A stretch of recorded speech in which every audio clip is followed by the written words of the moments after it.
Hi, folks. You're with Tacitus today, and thank you for joining this audio live stream.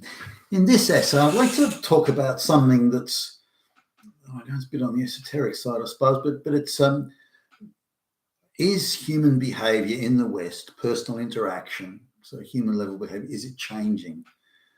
I believe it is. So let's have a look at what I think are the sort of changes that are occurring and what it might mean for our society and indeed our civilization. Now, I'm old enough to remember how things used to be and how they are today and the difference between them. And I think anyone probably under the age of early 50s may not know this or may not have been around long enough to witness it.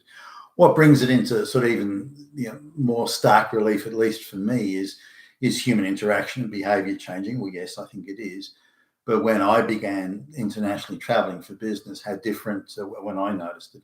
As soon as I moved away from Western countries and coming out of Australia, of course, where there are quite high levels of social trust and sense of citizenship and so on. It wasn't perfect and it wasn't absolutely uniform, and there were still scallywags and still people that would cheat and deceive. Those people were still around, but overall, I certainly, for one, people I know or knew had great faith in our institutions and shared values as citizens and so on. And it's different, of course, than the rest of the world. I was intrigued by the paranoid nature of East Europeans and Russians. I'd never really seen that amount of paranoia before. As in suspicious type paranoia, no foundation in it. No, they're not based on facts or based on the last person they met screwed them. Not that, but just one that was culturally ingrained into their behavioural patterns. So they viewed any interaction as it's just axiomatic. The other guy is trying to deceive me, and doubly so if they're Western. So unless it's someone you've known since childhood or maybe a direct family member, anyone outside of that they are trying to deceive you. It's not a matter of debate or question or could they be, might they be, they are, and you have to deceive back. So whoever's the best deceiver will win the interaction. And I struggled with that because, as you can imagine, trying to do business with people like that, it makes it much, much harder to. Then you go to places like Asia where they've got this they create a sort of scenario where they can pretend to be the big negotiator, and you've got to let them do it, otherwise they lose face, and they put themselves in these ridiculous and quite impossible positions, and again makes it difficult. Other parts of Asia where they think if they get you drunk and get you choked up on prostitutes, then they'll own you, and so on and so forth. And even to the Chinese, not even to some extent, you'd see this in Hong Kong. Well, that's what you say you want, but what do you really want? And so you get all these different things. So it was nice to be able to go to a Western country or relief, because you could speak directly, you could speak openly and speak honestly, and there's ways in business, certainly as I get, if someone pitches a deal to me in business, doesn't matter where they come from, but if they pitch it, then I can sort of think through the numbers add up, can they really deliver the product? And okay, that's probably not going to happen because they've only got a factory there. They won't be able to deliver. So the guy says they can deliver in 30 days. I doubt that's possible, more like 90. So I can filter through in my head what the realities are just on straight business basics and straight, doing it not by the numbers necessarily, but on balance of probability. So I can produce the checks and the balances. So I said, well, overall, the guy's telling me, okay, that's fine. I kind of understand that. These are the areas of exposure, so I need to be prepared for those. But the areas of exposure aren't necessarily direct deceit or attempts to deceive. There may be some optimistic views that are being expressed, but I can work that out. And so I'm less sort of concerned about those sort of things, but I can check the reliability or the validity of what the guy's saying just by me asking questions and listening to the answers and going from there. I don't have to be prejudicial in any way to the guy and think he's out to screw me or not screw me, or I give him 100% trust or not trust. I don't have to think along those lines. I can work that out myself from the again, the questions and the discussion. So I don't have to go in there with a prejudiced view. So now coming to the differences in behaviour, those things that I noticed around the rest of the world in terms of different behaviours, whether it be in Africa or elsewhere, that they've now come to the West. So it's no longer that somebody from West needs to travel to those places to be exposed to these attitudes, views, and lack of social trust and so on. They've all now come to the West. So they're now in Australia. And on top of that, there's a sort of politically correct narrative that tries to, if you criticise mass migration, if you criticise migrants, even if you ask somebody where they're from, is now enough to be considered a fascist, Nazi, racist, or something like that. I mean, I was talking to a guy a while ago, and he seemed like quite a cultured guy, and so I figured given his accent, his look, that he probably came from somewhere around Egypt, I guessed. And he mentioned something about an ancient antiquity. And so based on his mention of that ancient antiquity, I asked, what part of the world are you from, assuming that he came from around that area? Now, I thought that was a very innocuous question, given the mention of the antiquity. But he shot back, and my passport says Australian, he said in a really thick accent. So you sort of have to be careful. So certain things you can say and can't say. But how was it once, and how has it changed in terms of behaviour? Well, honesty and openness, and this sort of comes out of the Christian, Protestant Christian and so on. Honesty and open, and again, there was always lies and cheats. They always existed, but in the main, I always approached people on the basis of honesty and openness. I didn't think otherwise. Now, they may prove that my general social trust in them was misplaced, and that's fine. And I learnt that, and now I know that, and maybe I was a little bit cautious with them. But overall, I assumed that everyone that I met would act in good faith and would be open and direct and honest and candid and so on. Again, not everybody, but that was the view that I had, and I'd had some disappointments with that. Some people that I thought, he's not very trustworthy, or she's not very trustworthy. But it was rare. It didn't change my view. I didn't come away from those, unfortunate interactions. I didn't come away not trusting anybody, or not having faith in our institutions, or belief in our institutions, belief in my fellow citizens. And because we all shared pretty much the same views. For example, if I mentioned a cartoon that I used to watch when I was a kid, then I could be pretty sure that everybody, in my approximate age group, had also seen that same cartoon. And they go, I remember that one where, da-da happened, and we'd have a laugh about it. Or it could be, say, a well-known hit song, from the rock bands and pop groups and so on at the time. Pretty much everybody would know that song, or maybe it's a famous movie, movies that were real sort of landmarks in time. I don't know, I can't think what I'm talking about, The Godfather or something like that. Even today, that's still a good movie, by the way, The Godfather. So there was a lot in common in a cultural sense and in a behavioural sense, and that brought us together as citizens, and belief in one another, and again, belief in our institution. And I didn't think that I should need to deceive a fellow citizen. Not that I thought of them in terms of fellow citizens necessarily, but it was a little bit more abstract than that. But I didn't need to if I want to succeed, I can do it by working hard. For example, working hard at school and college. I can working hard at the job, being honest, being reliable, being dependable, turning up on time, and being open and direct with the people around me and my boss and all people that report to me. And so, that type of thing. So I viewed that as the standard practice of behaviour. Now, not every single person viewed that, but certainly the people around me most did. And there was a thing of if you were the bearer of bad news in business, for example, you were the bearer of bad news. I guess what we we lost that important customer, or something like that.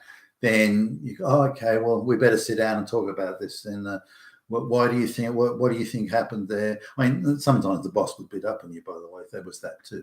But you could talk with a degree of openness and candor and directness, and you could say, well, Billy Bob, the new guy we hired there, or Billie Jean, the new woman, they're not working out for this. It didn't matter if they were brown or black or a woman or what, it was irrelevant. And were they not doing the job? End of it. That was the end of it, and there wasn't any other discussion to be had. I don't think you can do those things today.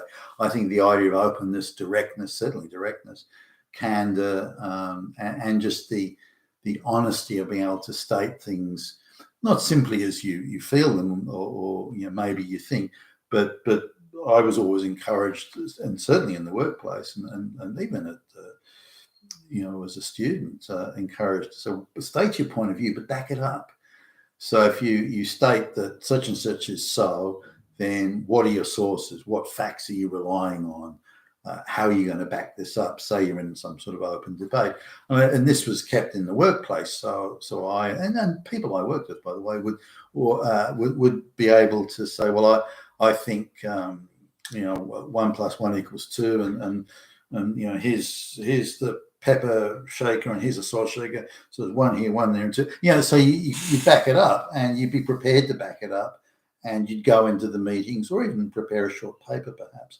And you say, well, this is why such and such is the case, or this is why this or that happened or didn't happen, and you'd put it, you'd back it up with facts and observations rather than just random. So-and-so's a Nazi. It wasn't like that.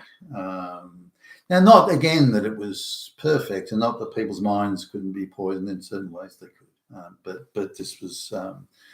Now that's changed, and I've seen that change, and I see things going on around, and people are becoming much more duplicitous, much more deceitful, much more underhanded, and I would argue much more treacherous, because they can't be direct anymore. They can't state things and back them up or prove them with facts, because facts and evidence and proof and everything don't really matter anymore. Things have moved and morphed into an ideological plane where narrative interpretation, or who owns the narrative, or who must adhere to the narrative. And so people behave, I think people are behaving in and around that, which has created an automatic level of duplicity and treachery and underhandedness.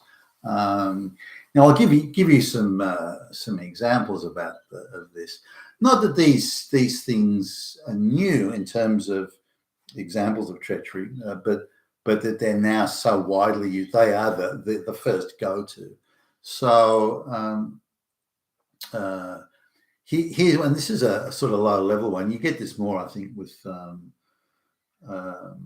IQ, low paid people. They tend, because they have to stick to the narrative and the policy and the checklist. And if they don't, they could lose their jobs.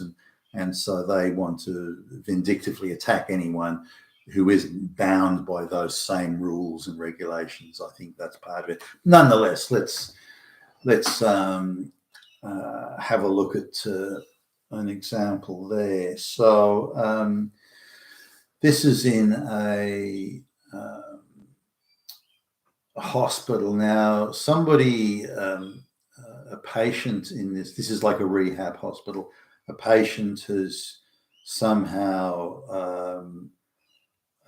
upset or annoyed the nursing staff. And now they want to get back at that patient somehow, but they can't do it directly. Otherwise, they'll be at fault. So they have to create a scenario of conflict so they can come in and go, we're solving the conflict and we can now declare that person as violent or abusive or so on. So this is a set piece maneuver, and it takes a number of people in effect a conspiracy, for goodness sakes. So I happen to be in the hospital visiting the relative of a friend, which I've agreed to look in on them and make sure that they've got what they need while this relative's away overseas. And so I'm doing a favour, and I suppose not terribly going out of my way to do it, but going out of my way. I kind of don't have to do it, but I feel obligated. It's a good friend, and I want to do it. And I like to think at least I'm being a little bit helpful somehow. But so I'm sitting there talking to them, and they're in not that good a shape, and so they sort of drift off into the ether, and so I'm waiting for them to sort of come back to the land of the living. But while I'm doing that, I can hear what's going on in the next room. Now, there's a member of the nursing staff is trying to get a very troubled man who's obviously got a lot of problems, trying to get him to go after or make an attack on another patient. So they do it like this. They're saying, well, Billy Bob down there, the other patient, he's been saying really bad things about you, and he says you can't do this, and he's gonna da da da. So telling that this Billy Bob guy is saying the most terrible things about them, and you need to go and tell him off. Don't what do you think of it? Do you like that? Do you like what Billy Bob is doing? Now, he's a mentally disturbed man. I don't know what's wrong with him, but he's clearly not 100%, far from it, in fact. And he's got a terrible nervous disorder. So he'd be an easy guy to gin up with this sort of stuff. And so he's been deliberately selected, if you like, for this set piece maneuver, which again must be a conspiracy. I'm kind of not connecting the dots at this point, but I'm listening to it, saying, well, why would you want to gin up a patient? Surely you want to keep things calm, keep the patients calm, and put them on their medication. You want to avoid conflict and drama and disrupt, that sort of thing.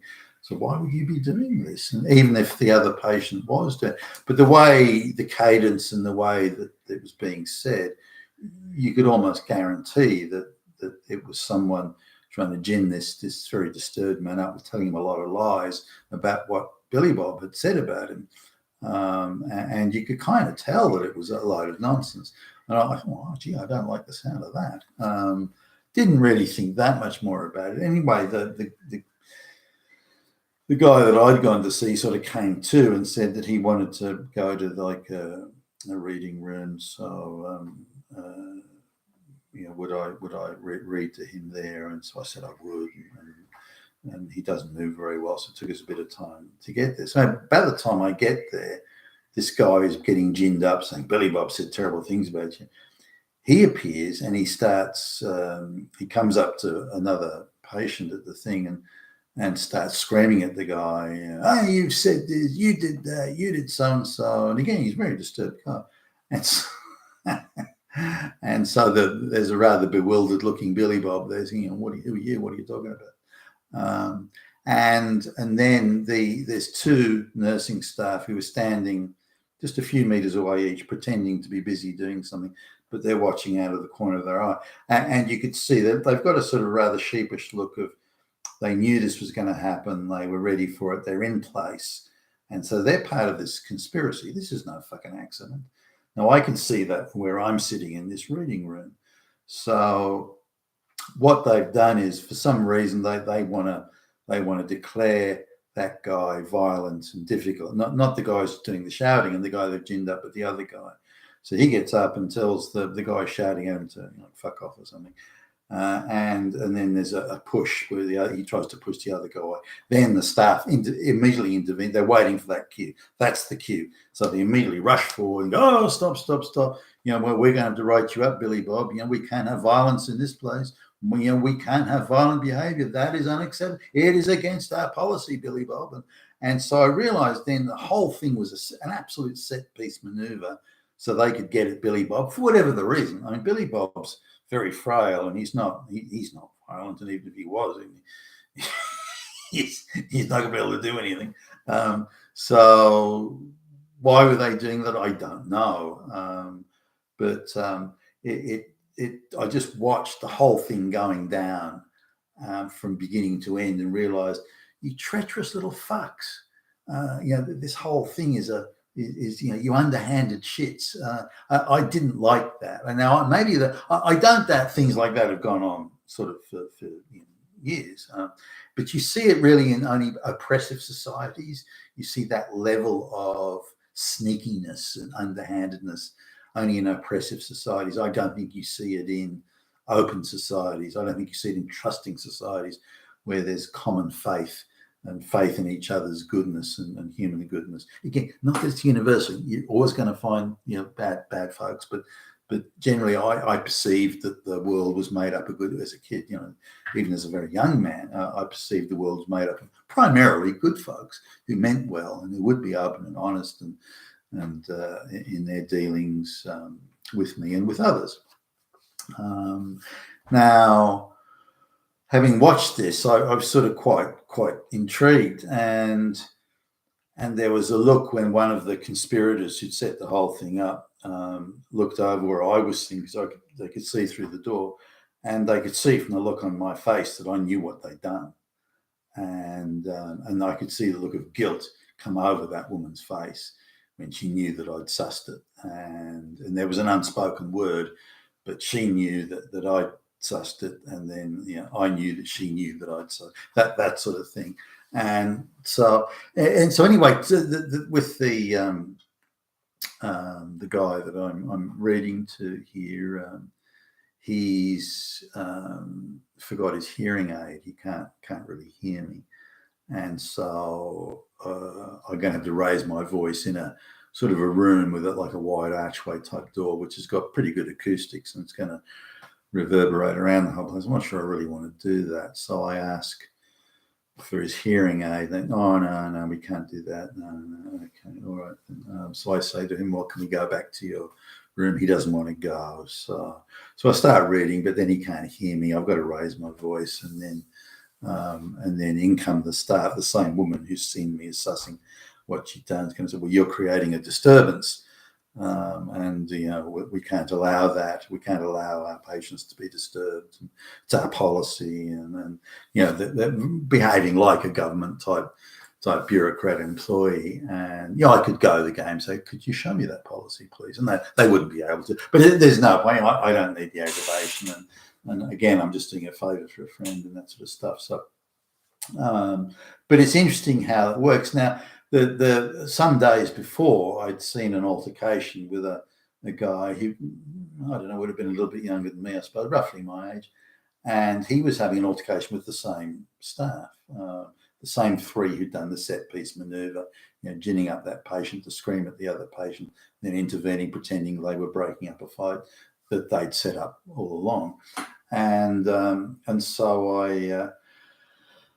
I asked, I watched the altercation as we both ended up going out to the car park at the same time, and I said, that sounded difficult, or that sounded rough, or something like that, and he was clearly exasperated, and he said that he'd complained to them, his whoever he's, I don't know if it's his dad or his uncle or something, who's very old and frail, had somehow fallen asleep or whatever, and had missed his lunch, and when he woke up he's hungry, but they wouldn't give him lunch because it wasn't lunchtime anymore. The bureaucrats, they've got to stick to their box ticking, and so he complained that given the money, it's not cheap, that place, given the money he was paying, he would expect his, I'll say his dad, I don't know if it was, he'd expect his dad to be able to get lunch, and if he missed lunch, that they should do some sort of head count and go and find him if he wasn't at lunch, or take him his lunch in his room or something like that. But so he had a go at them about that. They tried to deny it, but he was, no, I'm not having that. This was his version of things. And so when he came in the next time, they were ready for him and used again some sort of entrapment method, as he explained it, that they said, well, you're a violent, abusive person, and if you're this way again, our policy is that if you're violent or abusive, you're not allowed entry to the building. You won't be able to see your dad ever again. So you better not upset us, buddy, or your goose is cooked. And so he then pointed. So this is a hospital, and I don't don't doubt this. This sort of stuff goes on, but this how they sort of engineer the crisis and then claim the other person has behaved. But this is a set piece maneuver that's now used everywhere at all levels, whether it be at the propaganda or in anywhere, in companies, in business, in any sort of interaction, in a shop, and even simple things like somebody comes in with a discount voucher and the staff member, the employee can't be bothered to do anything with it, and they just refuse, tell the customer to get lost. The customer gets irate because, hey, I've got this discount voucher, excuse me, and you're being violent and abusive to me, you're not allowed in the shop anymore. And so again, it's who can take the bigger victim position or claim that others are misbehaving and therefore it's a moral high ground. We have to correct their misbehavior. So I think this type of architecture of interaction is now permeating the entire Western social discourse and is turning people away from merit, honesty, openness, integrity, direct speaking, and turning them into all sneaky little underhanded little childlike fucks. And I think that's now the standard, more so again at the lower IQ, lower end, when they're threatened with absolute adherence to the tick box, otherwise they're in trouble. I think and I think it comes from two reasons there. We have to follow the narrative, and if we detect someone who doesn't have to follow it or thinks they don't have to follow it, then we have the right to attack them. We have the right to engage in entrapment. We have the right to misinform them. We have the right to fill out forms falsely accusing them of this sort of thing. And I think that's now the standard of behaviour.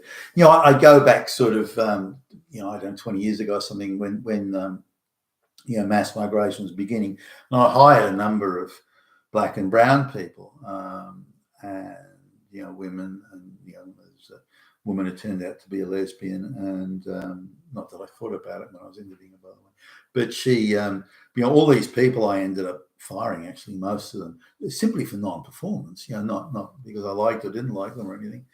I remember the just one black guy I'm thinking of now, how he was always arriving late and disappearing during the day because he was paranoid his wife was having an affair with somebody, and debt collectors arriving at the office. And he just wasn't doing the job, and because the board of directors had pestered me so much to hire a black guy, I wanted to give him, I gave him sort of break after extension after break, and giving, hey, look, can you just do your job, please? And in the end, I just had to let him go. But I'm not sure I could even do that now. I was able to talk to him very candidly. Look, buddy, you're coming in late every fucking day. I mean, this is not just once every now and again, every day. And when you do arrive, you're not even dressed and ready for work. You've got to lift your game. This is not a matter for debate or discussion or so on. And I've had this conversation with women. I remember this woman who was a super party animal, well connected, by the way, around town. She's a super party animal, so she would party until 4 or 5 in the morning, and then couldn't make it into work till 11 o'clock, and then she'd head off another sort of midday round of lunchtime partying. And I told her, look, listen, this is not on. You really got to do something about this. And don't you realise who was at my party last night? I don't care. You've still so I'm not sure that'd be possible to even have that level of directness and openness. And once merit goes, and once job performance and that type of integrity is gone, then the only other outcome that can replace it, and what replaces it, is deceit and treachery and underhandedness, which is what I'm arguing is now the norm in Western society. We've allowed not simply political correctness, but the attended issues of multiculturalism, mass migration. You can't offend these people, and all white people are Nazis. That whole wider narrative has created this situation where again, sneakiness and deceit are the way to go for so many people now. As much as an attack on others as they would perceive it, for self-protection. You've been a Tacitus today, your Pushback Channel, and thank you for listening.